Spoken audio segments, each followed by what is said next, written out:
कन्या राशीच्या जातकांना ह्या आठवड्यात योजनाबद्ध आणि संयमित पद्धतीने काम करण्याची अत्यंत आवश्यकता आहे.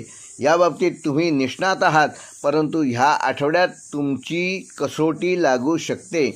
तुमच्या कार्यक्षमतेत त्यामुळे वाढ होईल. अतिपरिश्रमामुळे मात्र थकवा येणार नाही ह्याची योग्य ती काळजी घ्या. घरातील जबाबदाऱ्या आणि बाहेरील काम यांचा योग्य तो समतोल राखा. करिअर आणि व्यवसायाच्या बाबतीत कामाच्या ठिकाणी अचूकता आणि वेळेचे व्यवस्थापन फार महत्त्वाचे ठरेल. वरिष्ठांचा विश्वास संपादन कराल. व्यवसायात नवे बदल सुचतील. छोटे निर्णय भविष्यात मोठा फायदा देतील. सहकारी वर्गाकडून तुम्हाला या आठवड्यात पूर्ण पाठिंबा मिळणार आहे. कन्या राशीच्या जातकांची आर्थिक स्थिती ह्या आठवड्यात मजबूत होणार आहे.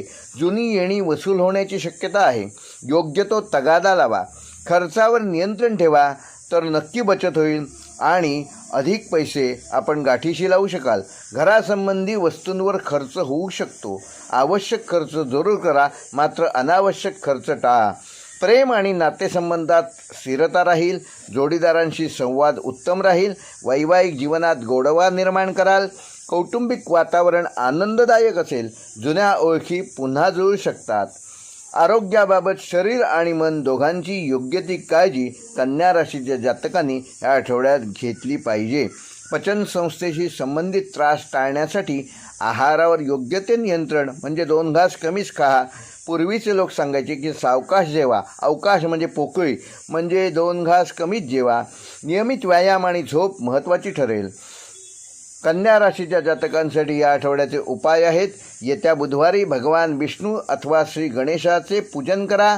त्याची 108 नावे घ्या. शक्यतो आठवडाभर हिरव्या रंगाचे वस्त्र परिधान करा. एखाद्या गरजू व्यक्तीला औषधं किंवा अन्नदान करा. कन्या राशीसाठी या आठवड्याचे शुभ दिवस आहेत बुधवार व शनिवार. शुभ रंग आहे हिरवा व तपकिरी आणि शुभ अंक आहे 5 व 8. तुळ राशी